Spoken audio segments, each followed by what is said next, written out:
Well, the annual holiday hiring season starts on Tuesday, yeah. But retailers don't appear to be very optimistic about needing extra help. A new report estimates 665,000 temporary workers will be added beginning October 1st and ending December 31st. It sounds like a lot, but that's actually down 11% from last year.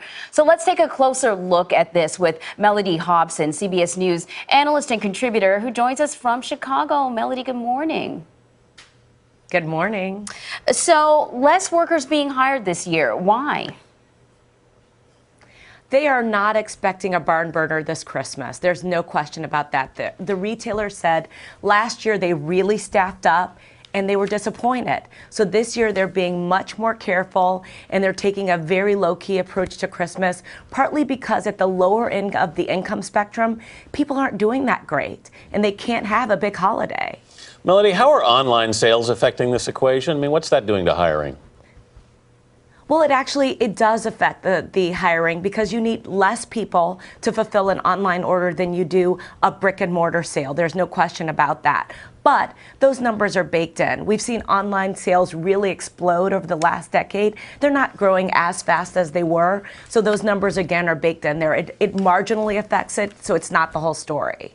So let's take a look at the bigger picture. What does this really mean for the economy? Because people might think, oh, some temporary workers, is that really a big deal?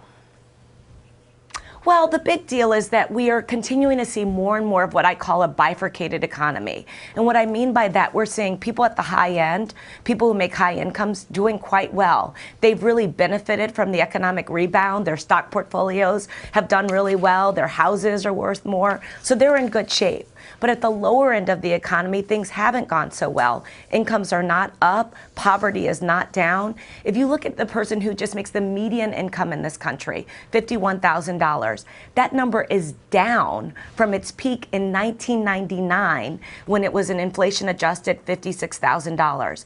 Unless you see broad-based economic participation, you will not see a robust economy, and that's the issue. And Melody, how's the climate in Washington contributing to this? Because I've had employers tell me that all the uncertainty in Washington about what's going to happen is sort of freezing them, if you will.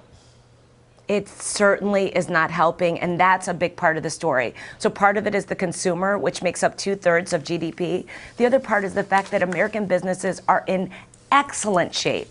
They're sitting on 2 to 3 trillion with a T, dollars in cash. They could go out and investment spend. They could go out and hire, but they're really hesitant to do so because of the rhetoric in Washington and all of the uncertainty. And when that starts to change, I think you're going to see the economy move along very, very quickly. But we've got to get past some of this rhetoric.